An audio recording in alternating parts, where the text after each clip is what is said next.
welcome and thank you everybody for attending this talk. Professor Charles Sabatos from the Yeditepe University, Turkey, has been carrying out research during this month here under the sponsorship of the Master Erasmus Mundus Crossways in Cultural Narrative.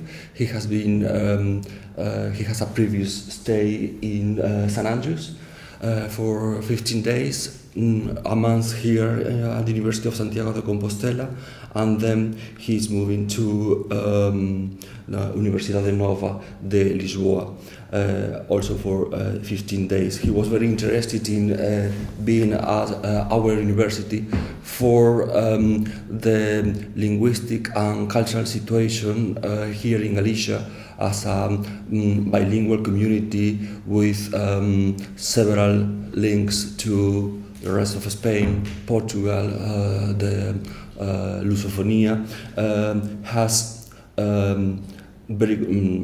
has some connections to his field of research, which is, in general terms, Central European literatures, and more specifically relations between Czech and Slovak literatures. Professor Charles Sabatos is a doctor in comparative literature by the University of Michigan. Under this general umbrella of comparative literature, he works on, as I mentioned before, Czech and Slovak literature, minor literatures, which it's also a reason for his interest for being here, translation studies as well. He has given a lecture with MBA students at the seminar Trajectories of European Literature, and he is very interested also in meeting you people from the MA, from the master. So after his talk, we can have some time for discussions. If there is any problem with English, we change, we shift from one language to the other. His talk today is titled Cultural Criticism and Translation Studies in the Central European Context, and his presentation is sponsored both by the Erasmus Mundus Crossways in Cultural Narrative and the Jean Monnet Chair, the Culture of European Integration. So thank you very much, Charles, for being here. Okay, to start off with, I'm going to read you an article that I'm working on, which has some of the main concepts of cultural studies that have come out of Central Europe and applied to Central Europe. But after that, we'll have time for discussion. That might be really a way to bring this into a broader range with what you're also working on. So the title again is relating to cultural criticism, but specifically translation studies and looking at Central Europe as a concept. And the main concept I'm kind of moving towards is a concept developed by Milan Kundera, the Czech novelist, of median context. And I think it's an interesting way to approach world literature that between the national and the world levels, the median context gives a good perspective on especially for certain writers who don't fall within national literatures very well. Despite the growing academic interest in world literature beyond the Western canon, writing in less commonly spoken languages remains unexplored territory when compared to the major European literatures, or even post-colonial Anglophone or Francophone writers, for example. Within European literature, the nations formerly known as the Eastern Bloc during the Cold War era, or Eastern Europe, remain a blind spot in Western literary criticism and theory, even since the fall of communism in 1989. For most people in the West, these societies were part of an alien East, but the writers in these countries felt themselves part of the West European tradition from which they had been cut off by political developments. David Keone Moore, an American theorist, has pointed out and this is a quote, "how extraordinarily post-colonial the societies of the former Eastern Bloc are, and how extraordinarily little attention has been paid to this fact, at least in these terms. These nations, including the Czech and Slovak republics, Poland, Hungary, of course there's we can go on with Central Europe, but that's kind of the core that I'm going to focus on. They've defined their boundaries not through territory alone, but through culture, especially through their little-known languages and literatures, little known abroad. While this has been a means of self-preservation, it has prevented these nations from seeing the common elements in their histories. And both within the region and in the West, these literatures are most often studied individually. But the multicultural terrain of Central Europe offers an ideal context for comparative cultural criticism, showing the interconnectedness of these literatures rather than the smallness of their literary traditions. Bohemia, which is now the Czech Republic, Poland and Hungary were all well-established kingdoms in the early modern period with well-developed literary languages and cultural traditions. But they fell victim to more powerful empires and lost their political sovereignty for centuries. So the Czechs and Hungarians became part of the Austrian, later Austro-Hungarian Empire. Poland was, of course, divided between Russia and Austria and Prussia. But the 19th century saw a rebirth of national identities across Central Europe, and of course not only in Central Europe, but also in other parts of Europe, including Galicia and Catalonia. In this period, growing cultural autonomy led to demands for political independence. And finally, the Austro-Hungarian fell apart at the end of World War I. Despite the attempt to create new national states, such as Czechoslovakia and Yugoslavia, Poland was kind of re-established. Interwar Central Europe was still a highly mixed region with large minorities, German-speaking, Jewish, and Hungarians outside of the Hungarian borders, etc. The underlying tensions between national groups led to political instability in the region, and ultimately Czechoslovakia was vulnerable to the rise of Nazism and was occupied.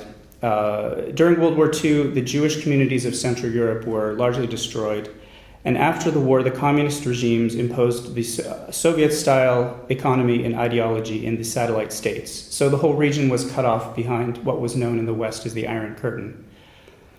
As the Habsburgs had done in the 19th century, the Soviets provided a unifying force, albeit an imposed one, that reached beyond national and cultural differences. With the revolutions of 1989, which ended communism in Eastern Europe, and then the breakup of the Soviet Union in 1991, the term Eastern Europe lost its relevance politically, and it was gradually replaced by Central Europe for these nations that really have kind of rejoined the West. And this linguistic shift reflected the changed international perceptions of the region. But really this shift came out of cultural criticism of the 1980s. There was already a foundation for it shifting from Eastern to Central Europe, and that's what I'm going to talk about in a few minutes with the work of Milan Kundera. The expansion of the European Union has finally erased these national borders to some extent and allows Central Europe to serve as a paradigm for the concept of a transnational world literature. Literary translation played a key role in the development of national identities in modern Central Europe. In the 19th century, writers from Central Europe rediscovered or recreated a more glorious past for their nations in order to compensate for their humble present and to inspire their peoples for a more brilliant future. And in the case of Czech, for example, Czech had lost its status as a major literary language, and it really was mainly a spoken language. So to reestablish the literary quality of Czech, the writers used translations from world literature to show the potential of this language to be reborn. These translations demonstrated that languages such as Czech, Polish, and Hungarian were capable of sustaining independent literary traditions. Then this formed the basis for the national literatures that were then redeveloped. Yet these literatures were forced to negotiate at every stage of their development with neighboring cultures, defining themselves through these others. And one case is with Czech literature, which at the beginning of the 19th century included Slovak writers who still use Czech as a literary language, even though Slovak is very different as a spoken language. And in the middle of the 19th century, the Slovaks developed their own literary language and broke apart into an independent national literature. This interaction, let's say, makes Central Europe an exemplary site of cultural translation, a concept originally derived from anthropological research, which has usually been applied to the negotiation of meaning between two widely divergent societies, or, as Peter Burke has explained, quote, what happens in cultural encounters when each side tries to make sense of the actions of the other. And this is, of course, from anthropologists trying to interpret cultures that are so foreign, they are forced to interpret not only the language, but the whole background of the culture. And I'm sort of taking this concept, which is originally from these very divergent Europeans in these pre-modern societies, for example, to look at societies that are extremely close to each other, sometimes too close, to really be comfortable with each other. Peter Burke has also described cultural translation as, quote, a double process of decontextualization and recontextualization, first reaching out to appropriate something alien and then domesticating it. And as he suggests, this approach may usefully be extended to cultural exchange within Europe. So for smaller or peripheral nations, translation was at times the means to catching up with Western Europe, or a tool of cultural nationalism to strengthen the local vernacular. And again, unlike literal literary translation, the basis of this is the literary translation, but this is a broader term, really as a process of negotiating identity and difference, in which one's own being is defined by the existence of others, and in some cases alienation from one's own identity. Some of the key theoretical statements on cultural identity and translation have come from German-speaking and Jewish writers of early 20th century Central Europe. And for example, Franz Kafka was particularly sensitive to the role played by the literature of a small nation. In a diary entry from December 1911, which was inspired by his readings of Czech and Yiddish literature, he creates what he called a character sketch of the literature of small peoples, and outlines three attributes of these literatures: liveliness, less constraint, including the use of minor themes, and popularity, which he says includes a connection with politics. The literature of such nations actually allows for greater freedom than the larger nations with better developed literary traditions. And as he says, the independence of the individual writer, naturally only within the national boundaries, is better preserved. Many of the benefits of literature can be produced even by a literature whose development is not, in fact, unusually broad in scope, but seems to be because it lacks outstanding talents. So these smaller literatures, they don't have these great figures overshadowing the other writers, and it gives more freedom, and it actually allows these writers to a greater independence. Kafka describes the benefits of literature in detail, including, quote, the pride which a nation gains from a literature of its own and the support it is afforded in the face of the hostile surrounding world. So again, this is very much the perspective of these small national literatures, kind of protecting the nation, very inward-looking. And the pride of these nations did not include those who fell outside the national boundaries. So there's always this defining who is within and who is outside the boundaries. And Kafka himself is a well-known example. He was really a German writer of Prague. Within the Austrian context, his writing had a place. When Czechoslovakia became independent, he was part of this marginalized minority.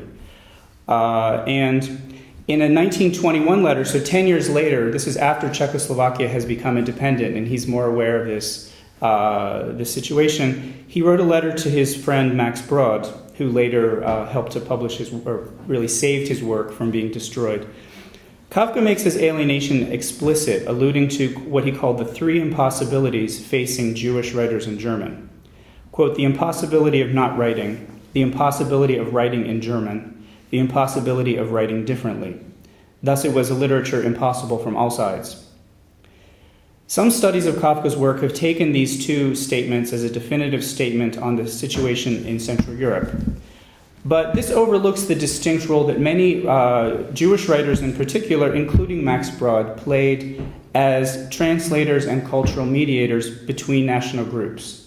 And one example is Max Brod not only kind of presented Kafka's work to the world through his work as editing and publishing Kafka, but he also helped to promote the Czech novelist Jaroslav Hašek and the novel The Good Soldier Švejk through kind of the German-speaking world, and then it became part of world literature. But this was really also Max Brod's contribution.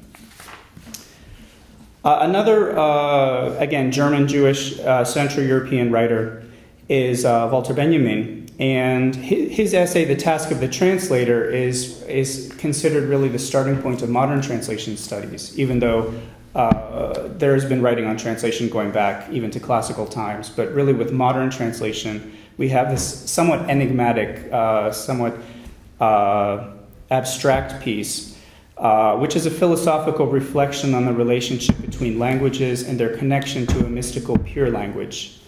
I don't know if anyone has read this essay, but Benjamin uses images inspired by Jewish mysticism, and he also uses the metaphor of liberation.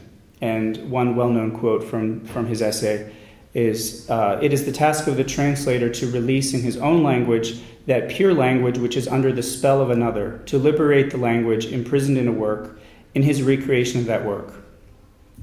And Benjamin, although this is really the earliest of the modern translation studies, Benjamin quotes another writer from his period, Rudolf Panwitz, and he says that this statement is the best comment on the theory of translation that has been published in Germany. This comes from Panwitz, who's a much less well-known writer, and his book, The Crisis of European Culture from 1917.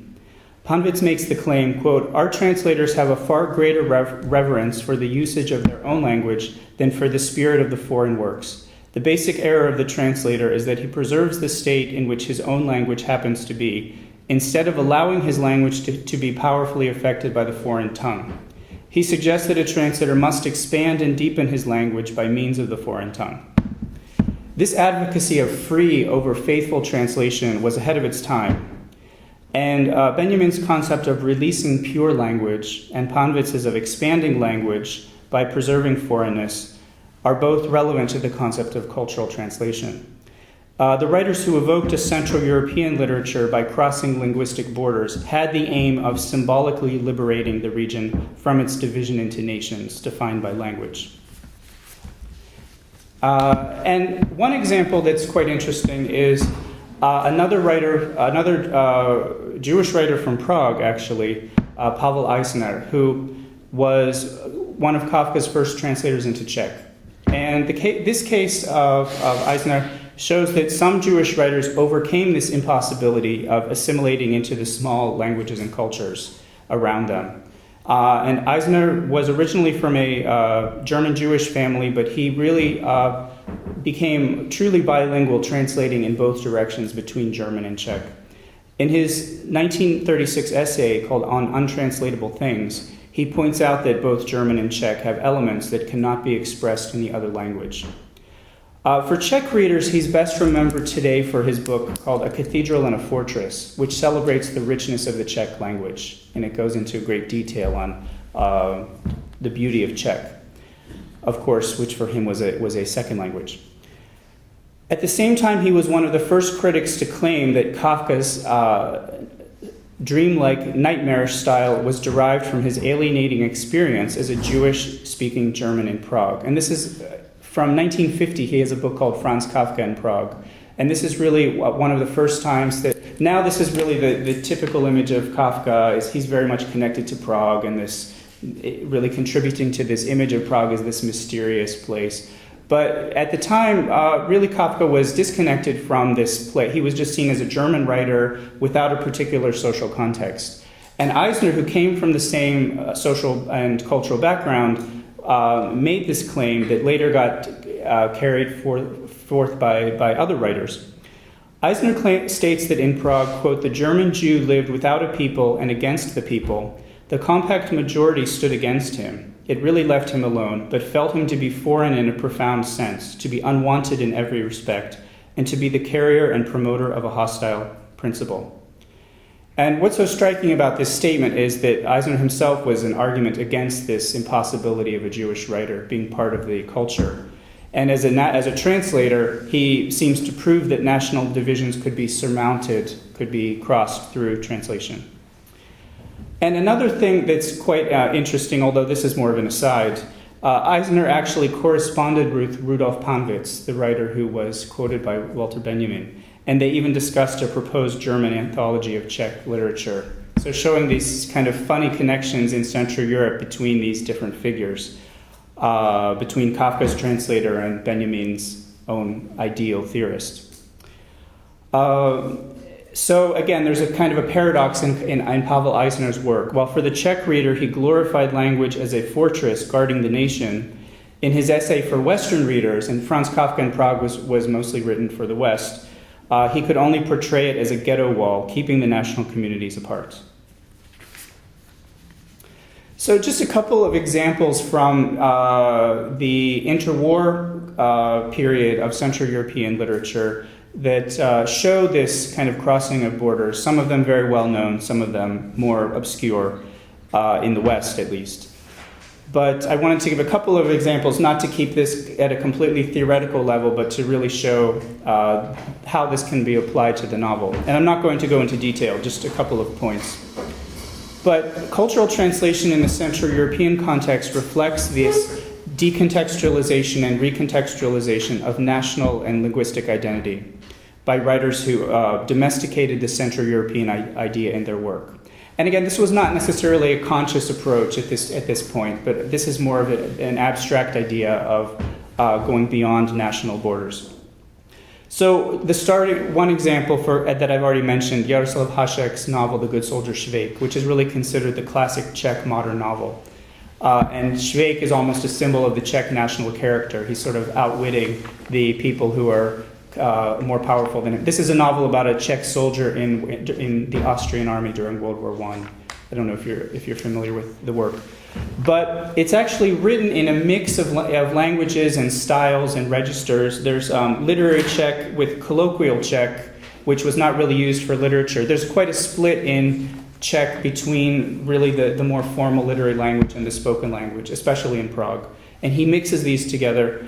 And there's also dialogue in German, even Hungarian and other languages, because the character travels from Prague and he goes far outside his own cultural zone as part of this journey to the war. So he travels really across Hungary, Slovakia, into what is now Ukraine, although of course at the time this is all within Austro-Hungarian territory. So thus Švejk defies this 19th century ideal of linguistic and national purity, the fact that this work has to represent the nation by being in pure Czech. He even responds to his critics in part of the novel. He even at the end of part one, because this was published in sections, he responds to critics who had attacked him for using this kind of low style of language and saying, well, this is not meant for the drawing room. This is representing the reality. So it recreates the multilingual experience of the Habsburg military. And again, the fact that these characters are interacting, different nationalities that are held together by this disintegrating empire, and this can be seen as a form of cultural translation. Another writer I wanted to mention is definitely not as well known as Hašek, but writing during the same period, is a Slovak author, Geza Vamos. And you might be familiar with Vamos from the interwar. Vamos actually, he wrote a novel called Atomy Boha, God's Atoms, which is about a doctor a Slovak doctor working in Prague. So that's already crossing national boundaries. But the language itself, his first language was Hungarian. He learned Slovak at school and later studied in Prague and studied in Czech at Charles University. So he chose to write in Slovak, but it's really not the standard Slovak that as it is written today, or even was written then. And Vámos's struggle to resolve this issue of Jewish cultural alienation in his later novel, which is called The Broken Branch, is more explicit than Kafka's. So he was also Jewish and Hungarian living in Slovakia, and really all of these cultural affinities are reflected in his work. Now, Vámos was born in was born in what is today Hungary and chose to become a Slovak writer. Another writer who has only become well known in recent years, although he lived in the same period, is Sándor Márai, who is a Hungarian writer born in Košice, Kassa, which is then in Hungary. And he actually was one of Hungary's most popular novelists before World War II, but was not translated and was not known outside Hungary. Later he went into exile and he lived in, I think, California for many years, completely unknown. Then, through a kind of bizarre circumstance, one of his novels was translated, one of his later novels, and there's a book called Embers that became very successful in German and was translated into English. And he sort of has caught on as this very popular, relatively speaking, Central European writer. Decades after his death, he's sort of had this rebirth, and many of his novels are translated into all of the European languages now, not only German but English, and I think there might be even more of them translated into Spanish than into English at this point. So there's this whole industry of this writer who was, again, like Kafka, he was born in a place where the borders shifted and he was really outside his national context. And there's, I think next year, Košice is the European capital of culture. Do you know if that's correct? And so really the most famous local writer at this point is Sándor Márai, who's a Hungarian writer, not a Slovak writer. And another example of Central European literature from the interwar period is Witold Gombrowicz, the Polish writer, and his novel Ferdydurk, whose adult narrator is sent back to the world of children. And Gombrowicz sees this supposedly innocent world of childhood as a metaphor for oppression. And he also later went into exile, first in Argentina. There's a whole interesting episode where he lived there for many years, and then in Paris. And in his later writings, especially his diary, he criticizes definitions of national identity, specifically Polish, but we can apply this to Central Europe, as equally oppressive, like being forced back into childhood. Okay, so to move more into contemporary cultural criticism, this concept of small literatures that I mentioned earlier, which was proposed by Kafka, which was very ironic, really, in some ways, it has been interpreted for the study of world literature through the best-known adaptation of this is Gilles Deleuze and Félix Guattari's study, Kafka Toward a Minor Literature. And you're probably familiar with the term minor literature or this work itself. These French theorists assert that Kafka was caught between the four languages of Austrian Jewish Prague, German, Czech, Yiddish, and Hebrew, but also cut off from the national territory of his native German, unable to connect with the Czech territory surrounding him, and much less with a Jewish homeland, which at the time had not been established. So Kafka's attempt to escape this, what they call deterritorialization, results in a minor literature, which Deleuze and Guattari call the literature which a minority constructs within a major language. So this is actually something different. Kafka was really writing about the small literatures in the smaller languages. Deleuze and Guattari take this. They're talking about writers using the major languages, such as German. So their concept of minor literature is characterized by, quote, language with a high coefficient of deterritorialization, a cramped space which forces everything to connect immediately to politics, and a collective enunciation. So these are somewhat parallel to what Kafka had proposed, but in some ways they're really going in a different direction. The English translation has an essay by Reda Bensmaya, who I believe is Algerian, who proposes, quote, writing against the current and from a linguistic space that is radically heterogeneous with respect to his great predecessors, Kafka appears as the initiator of a new literary continent, a continent where reading and writing open up new perspectives, break ground for new avenues of thought, and above all, wipe out the tracks of an old topography of mind and thought. So, Deleuze and Guattari really use this to make political claims, but at the same time, their definition of minor literature is actually highly abstract, and it's really based more on philosophical than on historical conditions. And their distinction between minor and major leaves intact the assumption that small literatures are inherently national, whereas the literatures and languages of the larger powers are more universal. And I have an article that was really looking at this in more detail, how the minor literature model really doesn't fit completely with the actual Czech context, Czech and Slovak historical context that was just published in the journal 1616 that's edited here, or partly edited with Cesar. So if you're interested in looking at that in a little more detail, that is available soon.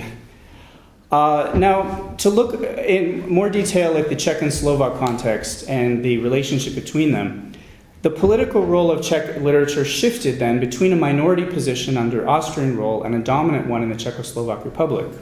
So this shows that a national literature's relationship to world literature is really relative. It's not necessarily fixed. So for the Austrians, Czech literature was merely provincial, as in the case of even Kafka's perspective. But for the Slovaks, it's really a window to a wider world. And this is from even before the 19th century up until even we can say the present, that Czech literature really serves because it has a greater number of translations, and it's also a larger literature, that it's really a connection to world literature. As Ovidiy Carbonell has explained, whenever an alien experience is internalized, cultural translation takes place. And to quote this essay, how to interpret other cultures, how to comprehend what appears to us as the exotic other, how to work out one's own historical reality in the others. All these are questions whose background incorporates the broader issue of a translation between cultures. So from the 19th century onward, even when there was a united Czechoslovak Republic for most of the 20th century, there was never a unified Czechoslovak literature. And Czech literature kind of was known in the West, sometimes considered the Czechoslovak literature, but there were always within Czechoslovakia separate Czech and Slovak literary traditions because the languages were distinct.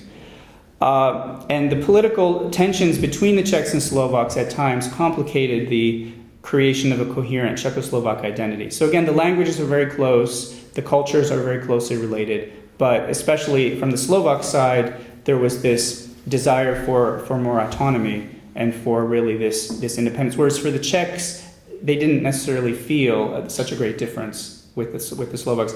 But again, politically speaking, and under the First Republic, which was the Democratic Republic established by Tomáš Masaryk, there was really this push towards what was considered a single Czechoslovak language with two branches.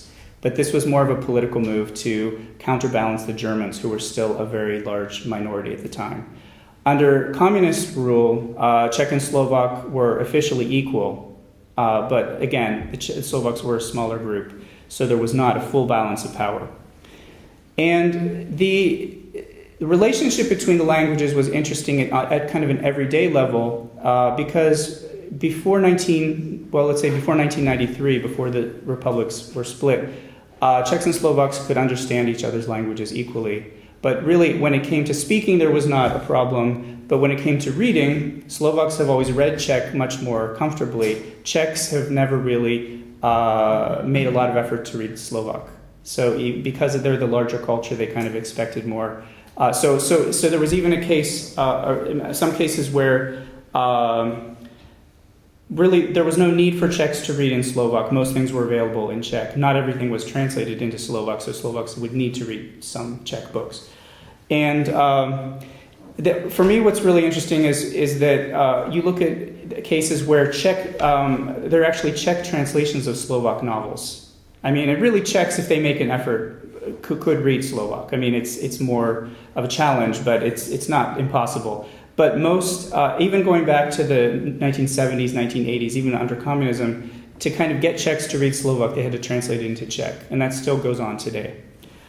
So again, this really emphasizes the Slovak language's more peripheral status within the shared space.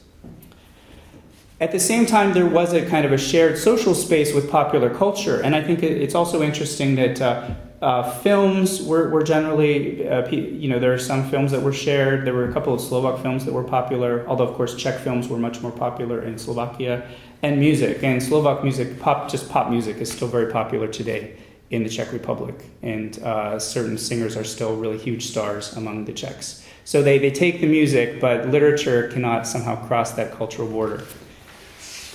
So in this multilingual context, it's not surprising that Czechoslovakia was one of the earliest places to develop the field of translation studies. So as early as the 1960s, Jiří Levy, who was, I think, based in Brno, mainly in Moravia, central then Czechoslovakia, his work, The Art of Translation, which was published in 1963, was translated into German and Russian, so it gained really some influence across Central Europe and even in Eastern Europe.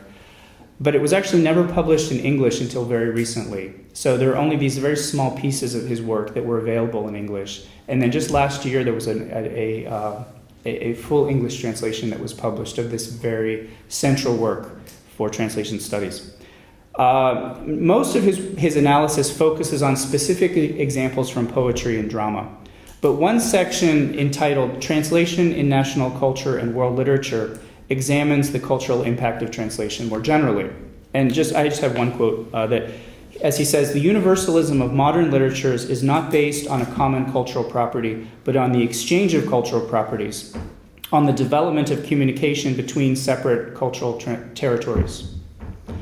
So in Czechoslovakia, again, especially in this period, the need for cultural translation between national groups was always present, more than was the case in nations with more stable and, let's say, homogeneous linguistic identities.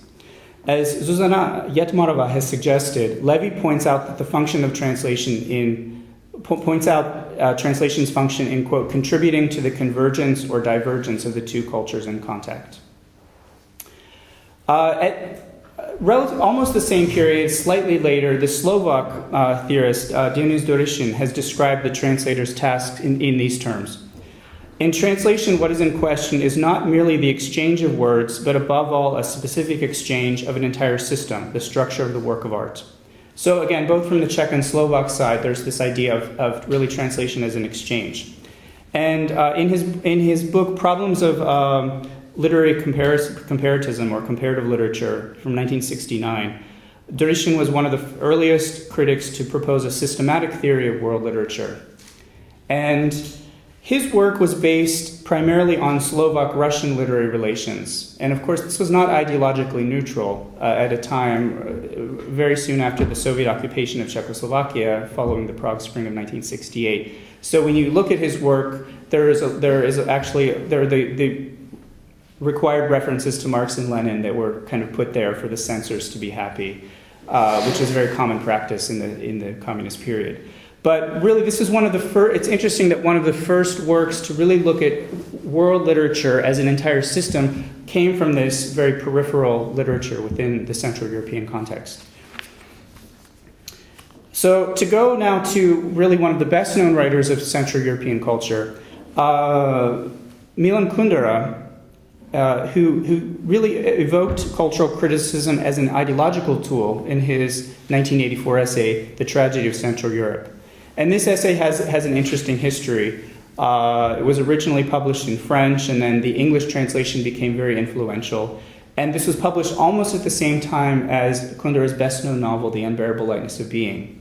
So kind of these two actually helped to build Kundera's reputation almost simultaneously, this political essay and this novel that combined the kind of political themes with more erotic and philosophical themes. But Kundera has had a kind of complicated relationship to some of his works, and he really, after 1989, rejected all of these political essays from the 1980s, and he didn't want them to be republished or translated into Czech or included in his official works. So this essay was even though it's one of his most influential works, it's kind of been erased from his career, at least from his perspective. Of course, it's still referred to and quoted when looking at this problem. But he's again writing against this idea of Eastern Europe that most Western observers, even people who were relatively well-read and educated, really saw Eastern Europe as just a bloc, the Soviet bloc, one monolithic culture. And he was really trying to reclaim this Central European, saying, look, these cultures are very deeply Western. This ideology has been imposed on them from the East for the past 40 years. So in this essay, The Tragedy of Central Europe, Kundera proposes a new and specific topography for what was called earlier Kafka's literary continent. He says Central Europe is not a state, it's a culture or a fate. Its borders are imaginary and must be redrawn with each new historical situation. So he's trying to erase the Iron Curtain, which was still very much in place at the time, and create new borders, but he doesn't want to impose specific borders. He's saying these are really shifting borders. There's not a definite limit to this zone. It can be interpreted as historical shifts change. So he uses culture as the means to denounce the Soviet occupation that had forced him and many other writers into exile. But like Kafka, Milan Kundera emphasizes the importance of culture for a small nation, especially literature. And as he says, quote, the destiny of Central Europe anticipates the destiny of Europe in general, and its culture assumes an enormous relevance. Again, in this essay, he's really pointing out how culture had such a huge importance for these societies. For example, in the Prague Spring, there were these literary journals that were at the forefront of the reforms. Everybody was reading these journals, whereas even in France, which was, a relatively cultivated society, he says very few people read these, who reads literary journals, really. So even though culture is suppressed in these societies, it has this huge importance for people's lives, much more really in their day-to-day lives. So the way that writers such as Kundera redefine this territory reflects Deleuze and Guattari's view of literature producing, quote, an active solidarity through political engagement. And again, just take a quote from Deleuze and Guattari's essay on Kafka. If the writer is in the margins or completely outside his or her fragile community, this situation allows the writer the possibility to express another possible community, to forge the means for another consciousness and another sensibility. So Kundera's essay was the starting point for other writers to look back at this concept that Central Europe had really it had been kind of forgotten as a concept since the end of the Austro-Hungarian period, and especially since the communist period, that really the line drawn down the map of Europe had completely split the continent.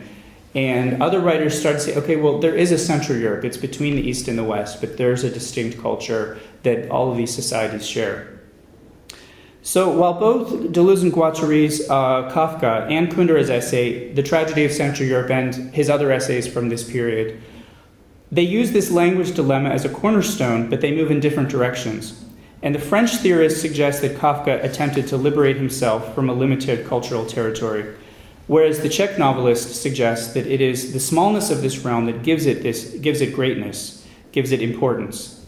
And Kundera, the key here, I think, is Kundera's insistence, not in this essay, but in a later one I'm going to mention in a minute, for a median context, which really allows, I think, a form of escape from this opposition of major and minor literatures. It gives kind of another direction. So in his later essays, Kundera started to move away from the politically charged definition of Central Europe. And again, Kundera was always very sensitive about his image, and he started to really feel that he was being defined only as kind of a political dissident or, as this Eastern Bloc writer. And he really wanted to free himself from this. So he started to focus more on the novel as a genre and on Central Europe as a concept, more of a cultural concept. And he sort of was distancing himself from this whole debate of reviving Central Europe. And this was going on for the rest of the 1980s, and then after 1989, it really became part of the mainstream that Central Europe did really reemerge as a distinct region. But he has another essay which was from, I think, 1985, called Three Contexts of Art from Nation to World. And again, he quotes from Kafka's diary on the literature of small nations, saying that a writer from a small nation cannot rid himself of the conviction that he belongs to his own people and is solely responsible to it. Rather than the small national context or the large world context, he suggests looking at works in the median regional context. So, of course, for Czech literature, this would be Central Europe, but he also suggests, for example, Latin America as a median context, or other regions with shared linguistic and cultural traditions. And again, he never published this essay in book form. This was, again, one of the essays that he kind of disowned, that he kind of put aside after 1989 when he was able to kind of republish his works in Czech. But he took this concept again and he revived it 20 years later in his book called The Curtain, which was published in 2005. And he has an essay called Die Weltliteratur, which was published in the New Yorker magazine, and it has become probably the best-known section of this book. And it was also included in the recent anthology of world literature that was published by Routledge, co-edited by Cesar. So he's really taking these concepts that he had already developed in the 1980s under this very different political situation, and he's using them, saying, well, this is still relevant, even after 89, even though these countries have kind of gone into a new political regime, they're still part of this median context, and this is still an important concept. So in Die Weltliteratur, in this later essay, Kundera returns to the idea of borders, and again the way that these borders cannot be very well defined. These nations have never been masters of either their destiny or their borders. Their unity was non-intentional. And he also claims that Central Europe is polycentric. So really, depending on where you're looking from, there can be different borders for Central Europe. And this is very much, I think, the case for defining the borders. People might have different borders for Central Europe, whether you're looking from Prague or from, for example, Bucharest, or from even, let's say, Sarajevo.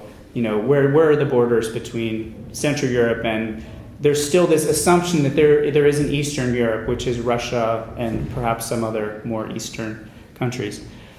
And Kundera cites again from Kafka's diary on the literature of small nations. And as he says, what in a large nation provokes a brief flurry of interest, here brings down nothing less than a life or death decree.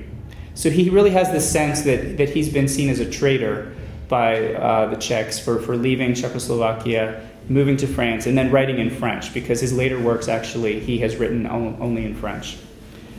By promoting a transnational Central European culture, Kundera connected himself to a predecessor who had been incorporated into the canon of world literature. And at the same time, he has this very complicated history of controlling and revising his translations. Like he's gone over the French and English translations in particular of his works and published new editions. So these attempts to have somehow control over his works have a distinct resonance with these questions of borders, territory, and exile. Okay, I'm just going to sort of summarize a little bit of the end here, but basically what I wanted to say is that this term minor literatures has really become a frequently used concept, I think, in contemporary studies of world literature. But very rarely is this term used to look back at the Central European context, which is kind of, it's a bit ironic in a way. It's really has come out of this very specific linguistic relationship between the Central European languages in Kafka's work, or the influences that these languages had on his writing. But it's really been used to look at post-colonial literatures in various contexts, or exile writing, etc. And the Czech case, or any Central European case, is really mentioned only in passing. So one exception to this is in Pascal Casanova's work, The World Republic of Letters, which was published in 1999 and was translated a few years later, which attempts to historicize the relations of power between the large and small nations. And Casanova looks at both Deleuze and Guattari's minor literature, and she's rather critical of their concept, again, looking at how they take Kafka's work and they sort of twist it into a new form. And as she says, Deleuze and Guattari, quote, impose a modern opinion upon a writer from the past who did not share it and create a political and critical catchword, minor literatures, out of whole cloth and attribute it to him. At the same time, she suggests that Kafka, quote, took part in the constitution of a national literature, seeking to contribute through his writing to the emancipation of his people and to hasten his accession to nationality. And this might go almost too much in the other direction, that she's suggesting that Kafka could even be seen as a writer who was kind of self-translated from Yiddish, which he actually didn't speak. He was fascinated by Yiddish, but he really didn't know it well. In a later section, Casanova quotes from Kundera's writings on small nations. So she brings these two concepts of small and minor literatures together, although she does not directly connect Kafka to Kundera. But more importantly, Pascal Casanova compares a broader range of writers within the smaller literatures. And this is something that I think makes her work interesting. She really goes through, and she has many, many examples, particularly from Francophone literature, but from world literature in general, which you don't always see in a theoretical text, that really trying to apply it, at least in some way, to novelists, to actually the actual production of world literature. All writers in these languages, and so as she says, writers in small languages become translated men. And she takes this quote from Salman Rushdie, because they are forced to choose between translation into a literary language that cuts them off from their compatriots, or to retreat into a small language that condemns them to invisibility or a purely national existence. And the most autonomous of these writers, she says, are also internal translators for their own nations, because they import directly or indirectly the innovations of literary modernity. So again, this is kind of translation as a cultural process going both ways. And this, again, this idea of exchange, really, that we have already seen. And so really Casanova offers a new direction for the study of Central European novelists through the concept of what she calls internal translation, which can be connected to what I would refer to as cultural translation. Okay, I have a couple of contemporary examples that I'm going to skim over for the moment. I might mention them later in the discussion. But just to wrap up, so we can move into more of a general discussion, again, I'll just move on to my conclusion. So the deterritorialization of writers from Czech, Slovak, Polish, Hungarian, or other literary traditions, and their reterritorialization into a more heterogeneous Central European literature have a lasting significance even after the disappearance of the communist regimes, and perhaps even more so. The challenge of finding a permanent identity in this region, where borders and cultural sympathies have frequently changed, shows the artificiality of national identities, even those whose greater stability leads us to take them more for granted. It is in those regions where political regimes are less stable that original perspectives on power can emerge, whether Jaroslav Hašek's satire of war or Kundera's critique of communist ideology. Rather than simply sympathizing with these small nations for their cramped space or tragic destiny, we can explore them as a unique, polycentric, median context for the understanding of world literature. Thank you.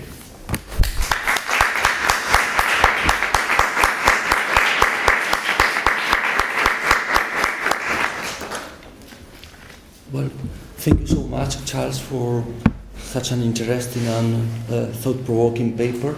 So much so that you are sharing with us a work which is in progress. Mm-hmm. Now I think we can have a few minutes for questions, discussions, and as the talk is devoted to translation, I assume that the language is not going to be an issue, and we can translate ourselves. So.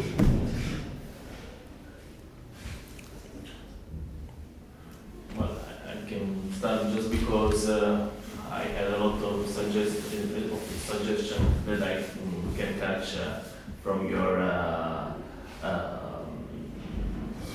from your conference. Thank you. First of all. Sorry, Marco, just a little interruption. I think we can take advantage of this opportunity to introduce ourselves. Marco is a PhD candidate at university, and his PhD dissertation is on translation between Italy and the Spanish-speaking world, more specifically Argentina. Translation and poetry. Nothing. Yeah, I was thinking a lot on the meaning of minor literature, which is the actual meaning of this word.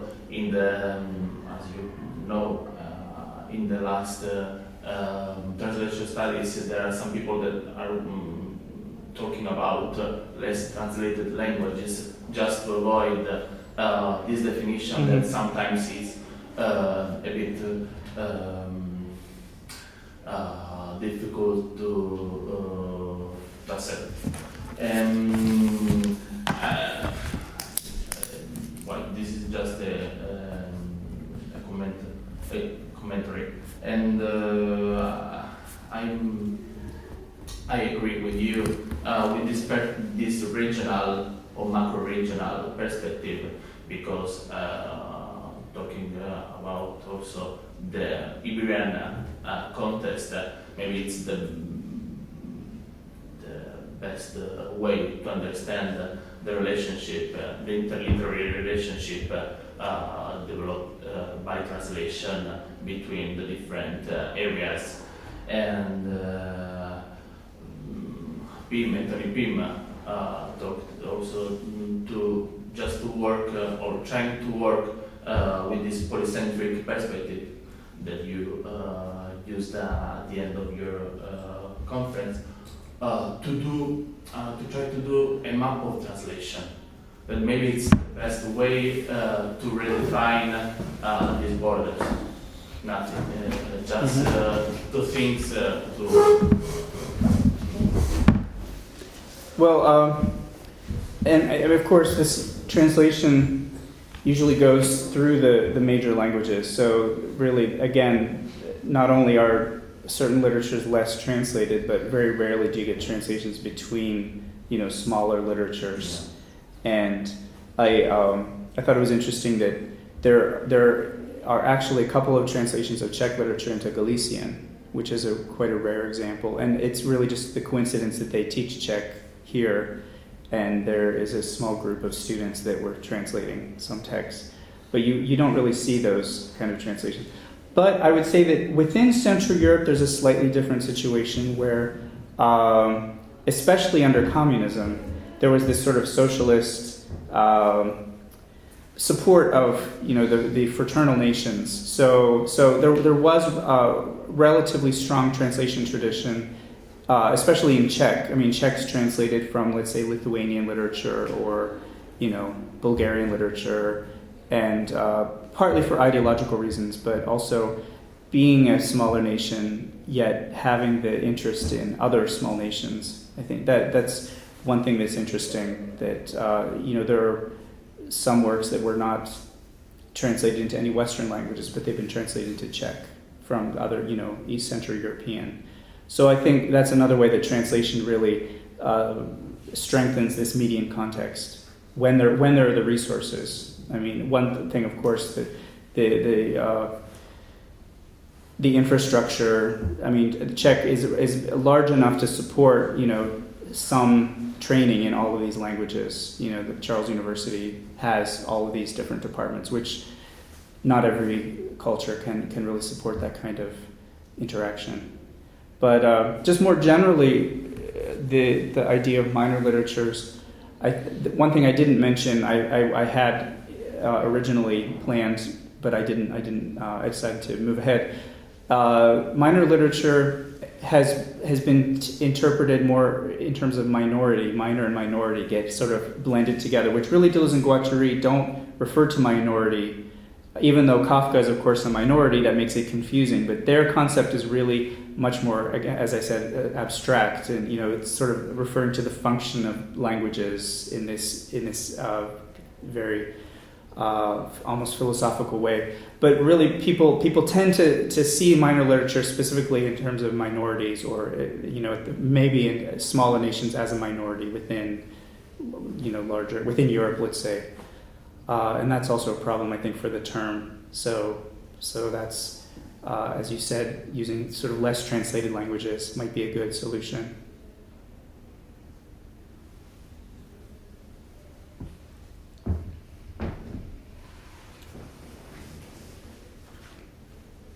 More questions, comments? I assume Susanna is obliged to ask. Yeah, there's some comments, mostly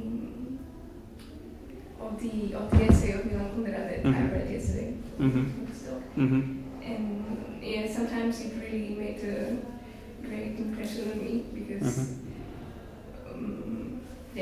I think most of Slovaks or Czechs in Central Europe in general can identify themselves pretty much with what he said. For example, there were some parts that I'll put forward. First of all, the concept of East Europeans. It was, for me, for example, it was a big surprise when I came to Cyprus to do my Erasmus, to find out that I was an Eastern European. I never thought of myself as an Eastern European, but I don't know, for example, I lived with French people, and while these debates about Eastern Europe and Central Europe and Western Europe, I got the impression that if I claim to be a Central European, it's something like I'm aspiring for being somebody I'm not worth of. And so this is just, for me, an example of how this idea of the Eastern European being something less persists still in the West. That it's not a question of 1980s or 1970s or 1990s. It's a question of 2012. And so this was one thing.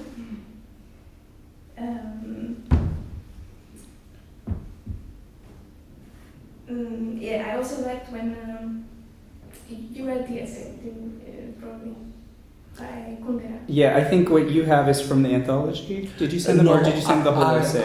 I sent them the Spanish translation. Oh, okay. So Yes. they have the whole chapter from the deep literature. Okay, yeah.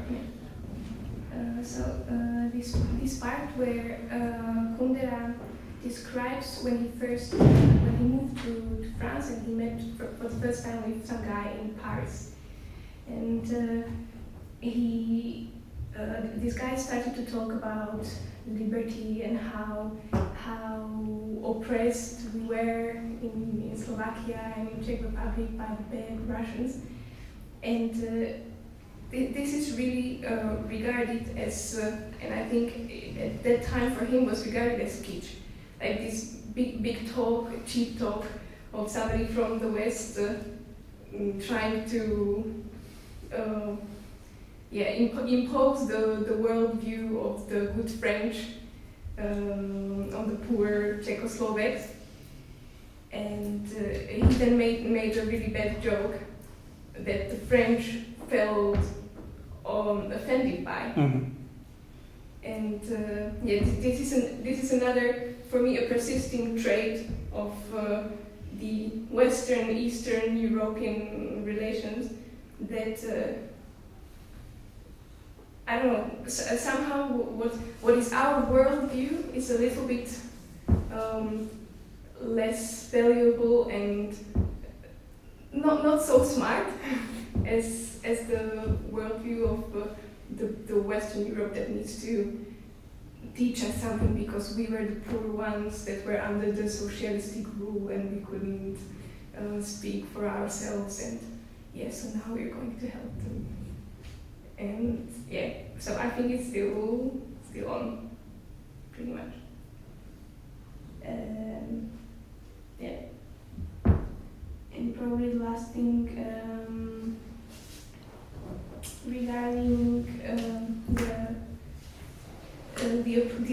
approach of the nation itself to its national literature in minor literatures.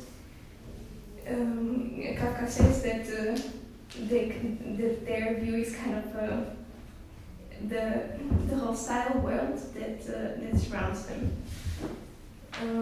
That they define themselves by distancing from these from the bad surroundings that always try to oppress them in some way and exploit them. That this is not only literature, but pretty much the general view in politics and I think in social life. That there is this hostile world that surrounds us, and we are a small nation, but we can't really do a lot, but we are going to sustain our values. And sometimes it results in a certain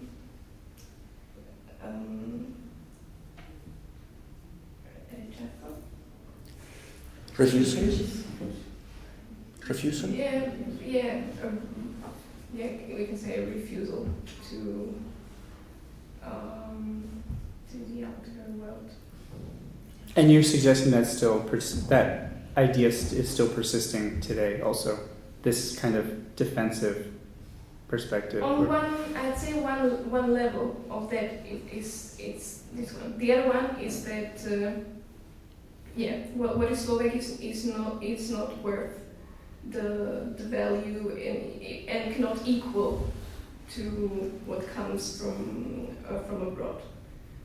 And I think that in literature it is the case that contrary to what Kundera says, we do not glorify our own writers. Mm-hmm. They are very marginalized, even in Slovakia. Well, I can speak from my Slovak context or Czechoslovak, I'd say. Okay, so now bad Russians take it yes, so don't you think that regarding the fact that translation is tightly so tightened, to politics, these major nations, major cultures, just created this idea of small literature, small group, small culture, just to make them even more greater in this sense, and to point out that they, rule all this territory and rule the world. And as you mentioned about this first edition of Russian translation, in the 60s, I guess, of the 20th century, it's not like a mistake and not a coincidence, because as I'm informed from linguistic university, I know that Russian school of translation really developed, well established, and translators are really great. And it's again because of our differences. We're talking about translation, like exchange of cultures, and we're talking not just about translation of codes or some kind of symbols. We're talking about laws of all these customs, all the habits, and let's say heritage of nations.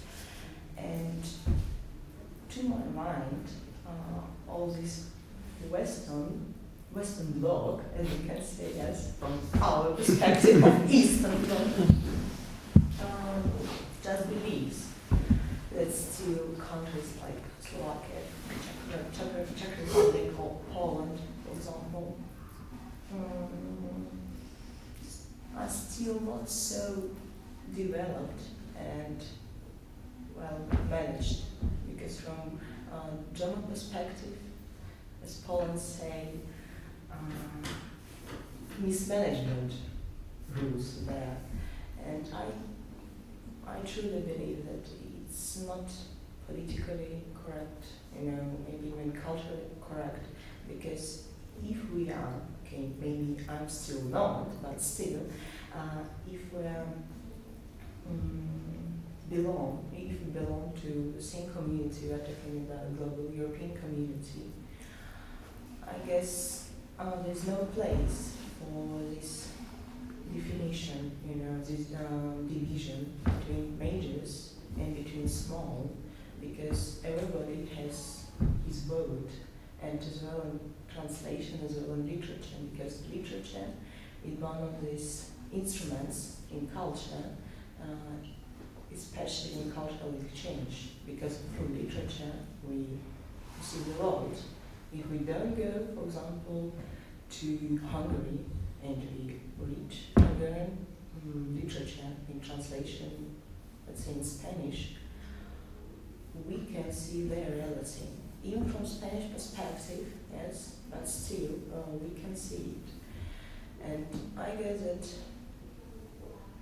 Western Europe should develop this culture of translation of Eastern literature more and more profoundly in order to perceive our world. If we want really to, if they want, we yes, but they, I don't know, they really want to create united community, especially now when in this era of crisis, let's say. Yeah, I mean, I would agree with your kind of, especially the starting point. Translation, of course, is very political, and but there's also the practical aspect that, nobody can really learn more than a limited number of languages. So how is it depends on your cultural context, but you can't learn every language of Europe. Eventually, you have to rely on some form of translation to circulate. But then the question is, which languages are privileged in this process of translation? So in the Central European context, even today we can say German might be privileged because many works are translated into German, even more than into English, I would say, from Central Europe. Of course, in the Soviet Union, there was this very strong translation, as far as I know, from all the republics. But of course, the way to get your work circulated was to have publication in Russian, whether Kyrgyz or Uzbek or all the Estonian writers. They needed that Russian translation to get the whole, and so that's also really a median context.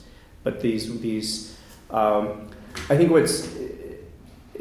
that's an interesting question. How do these larger languages fit with the median context? Because what Kundera is talking about with Central Europe, he's talking about these smaller nations together that don't necessarily have a hegemonic language anymore, whether German or Russian or whatever was kind of imposed, that they are somehow connected. And of course, with Czech and Slovak, this works well enough because they're close. With Hungarian, you still need some form of translation because the language is so different. And this also sort of connects into the whole question of how Central and Eastern European literatures are perceived in the West, because they're still very much studied, particularly in the US, but I would say, in the UK and maybe in France, Germany, I don't know, through the concept of Slavic literatures, which is really Russian as the starting point, and then other languages that are linguistically related, because that's what, the training, really, this is also very political. Under the Cold War, the US really established all these departments of Russian because it was necessary to learn Russian. And then you might have other languages because, well, if you learn Russian, then you can learn Polish and Czech with not too much extra work. So then you have specialists in these other languages. But it really comes down to these very, very political conditions. Have you heard about economic study about this reducing of official languages in the European Union? That I guess it was like 4 years, 6 years ago, there was a study, and they suggested to limit the number of official languages to 8 or to 6, and they were kind of arguing whether to put into like Hungarian or not, and to which group so it belongs. And I truly believe that it's not correct. Yes, true that they want to reduce this huge work of translations, yes, and all these papers, all the terms, all the documents. But in this case, if we just limit, we erase all these languages, and it means that, again, major nations will rule. So, how can we just, resist it? It's again economics, politics, so money, and no culture.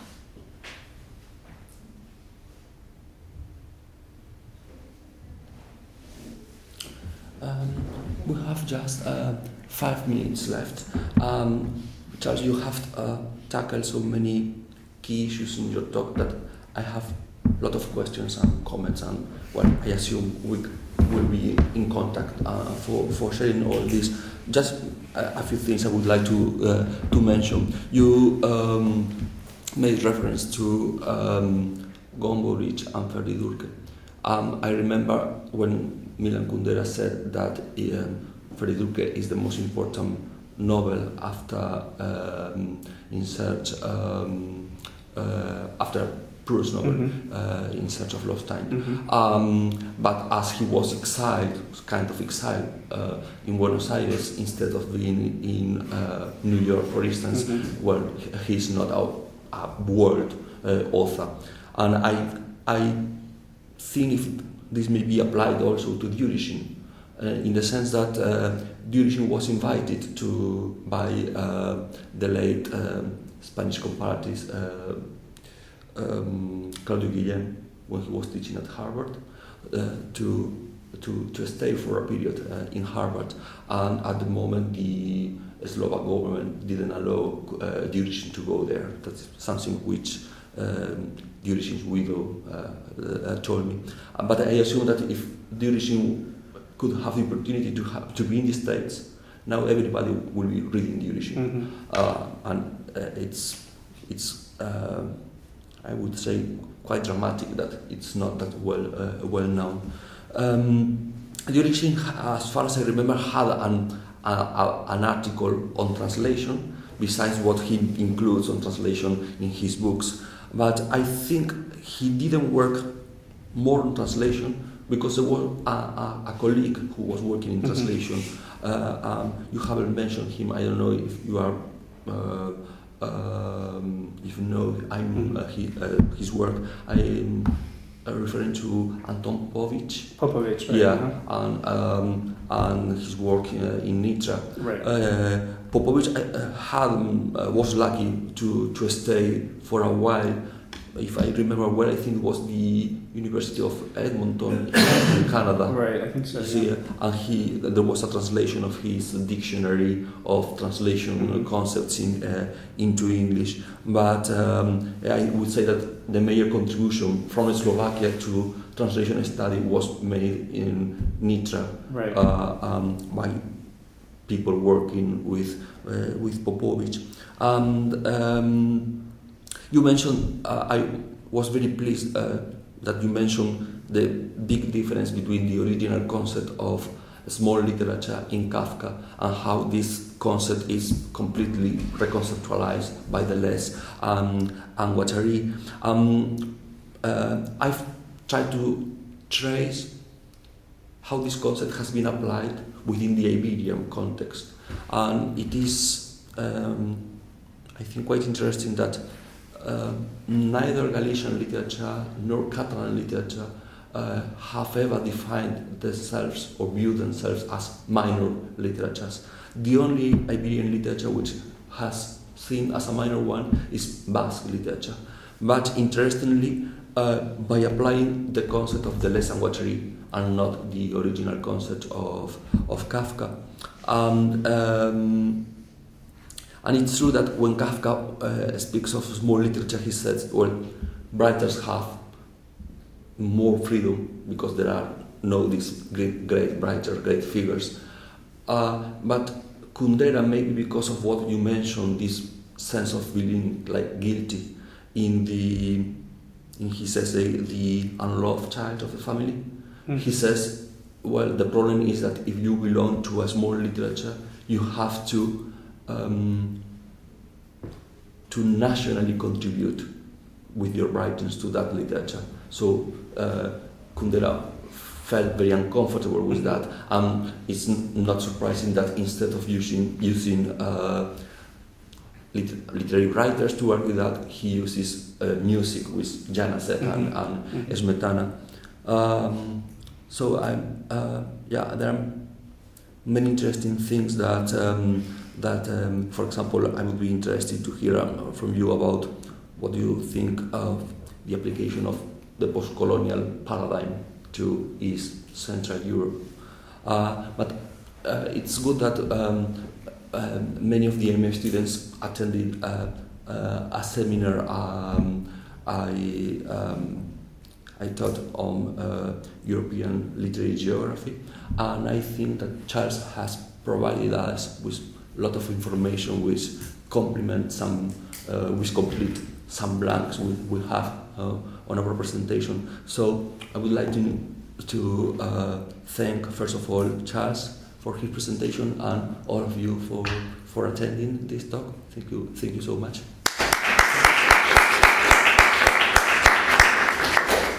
And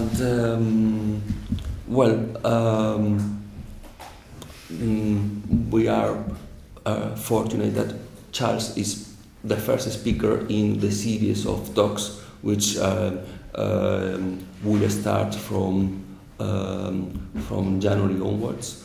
I know that you are not going here, you won't be here during the second semester, but I think it's been a wonderful beginning. So thank you so much. Thanks. Thank you.